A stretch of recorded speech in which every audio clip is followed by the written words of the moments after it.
यूसुफ के साथ जेल में 2 जवान कैदी भी दाखिल हुए।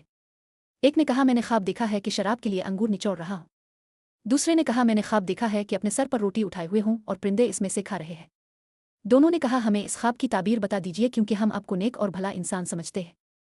यूसुफ ने फरमाया जो खाना तुम्हें रोजाना दिया जाता है वो आने भी ना पाएगा कि मैं इससे पहले तुम्हें तुम्हारे ख्वाबों की ताबीर बता दूंगा। ये इल्म उन बातों में से है जो मेरे रब ने मुझे सिखाया है। मैं इन लोगों के रास्ते पर नहीं हूं जो अल्लाह पर ईमान नहीं रखते और आखिरत का इनकार करते हैं। मैं अपने बाप दादा इब्राहिम इसहाक और यकूब के दीन पर हूँ। हमारे लिए ये मुमकिन नहीं कि हम किसी को अल्लाह के साथ शरीक बनाएं। ये अल्लाह का फजल है हम पर और तमाम इंसानों पर, मगर अक्सर लोग शुक्र अदा नहीं करते। फिर यूसुफ ने अपने जेल के साथियों से फरमाया, भला ये बताओ क्या बहुत से अलग अलग मालिक बेहतर हैं या एक अल्लाह जो सब पर गालिब है।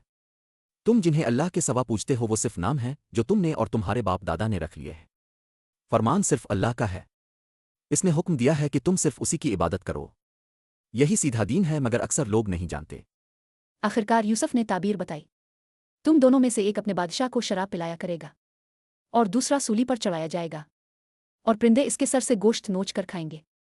ये फैसला हो चुका है जो तुम्हारे ख्वाबों के बारे में है। फिर यूसुफ ने इस शख्स से कहा जो रिहाई पाने वाला था कि अपने बादशाह के हुजूर मेरा जिक्र जरूर करना।